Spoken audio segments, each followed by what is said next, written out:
Nadia. Hai, saya Nasrul. Saya Wadida Nisa. Dan saya Ofisna Sari.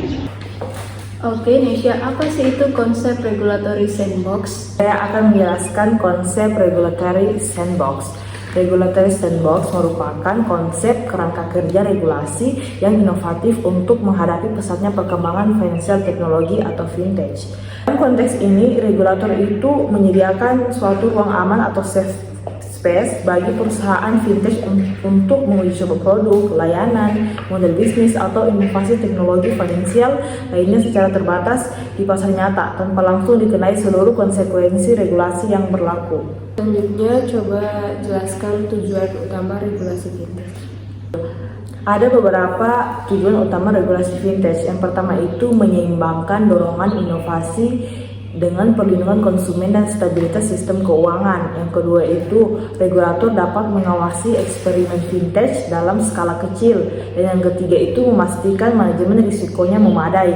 Dan yang keempat memberi ruang bagi inovator untuk berkreasi tanpa takut terbentur aturan sejak dini. Oke, selanjutnya coba sebutkan ciri-ciri regulator sandbox itu.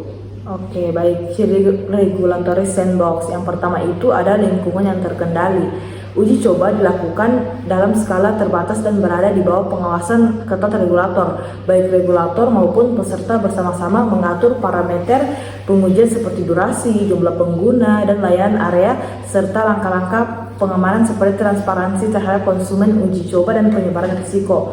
Dan yang kedua itu regulasi kelonggaran sementara, yaitu peserta sandbox dapat memperoleh dispensasi atau pelonggaran sementara terhadap ketentuan regulasi tertentu selama masa percobaan. Misalnya, perusahaan dapat mengajukan permohonan terhadap peraturan yang dianggap menghambat inovasi, tentunya dengan persetujuan dari regulator. Ciri selanjutnya yaitu pendampingan dan dialog, yaitu terdapat komunikasi yang intens antara pelaku fintech dan regulator selama program berlangsung. Hal ini juga itu membantu startup yang belum berpengalaman dalam pemahaman hukum untuk memahami kewajiban regulasinya, sekaligus menjadi kesempatan bagi regulator untuk mempelajari teknologi serta model bisnis baru.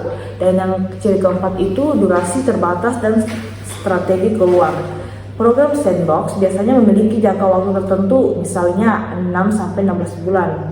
Setelah jangka waktu berakhir, regulator itu akan mengeluarkan hasil uji coba. Jika inovasi dinilai layak dan sesuai standar yang berlaku, perusahaan dapat lulus dari sandbox dan memperoleh izin atau lisensi untuk beroperasi secara penuh. Sebaliknya, jika tidak memenuhi kriteria, inovasi tersebut dapat dihentikan atau diperbaiki terlebih dahulu sebelum diluncurkan secara luas. Regulasi fintech di beberapa negara maju. Oke, yang pertama itu ada negara Inggris atau UK. Inggris dikenal sebagai pelopor evolusi fintech yang fleksibel dan mendukung inovasi. Financial Conduct Authority atau FCA menerapkan aturan berdasarkan prinsip agar perusahaan fintech itu bisa berinovasi tanpa terbentur banyak regulasi. FCA juga membuat peraturan sandbox yang memungkinkan startup menguji produk di bawah pengawasan. Pendekatan ini juga itu sukses menjadikan London menjadi salah satu pusat fintech dunia. Yang kedua itu ada Amerika Serikat. Sistem regulasi di Amerika Serikat bersifat rumit karena diatur oleh banyak lembaga dan setiap negara itu memiliki aturannya sendiri. Hal ini itu membuat perizinan fintech cukup sulit dan memakan waktu. Fokus utama regulasi Amerika Serikat itu adalah melindungi konsumen. Namun, pendekatan terlalu ketat sering dianggap menghambat inovasi. Meski begitu juga, beberapa negara bagian mulai membuka sandbox untuk mendukung pengujian produk baru. Negara selanjutnya itu ada Uni Eropa. Uni Eropa itu mengusung pendekatan yang terintegrasi antar negara melalui kebijakan seperti Payment Service Directive 2 atau PSD2 dan Open Banking. Eropa juga mendorong kolaborasi antara bank dan fintech. Regulasi ini itu membuat akses data secara aman agar terciptanya layanan keuangan yang lebih efisien dan kompetitif.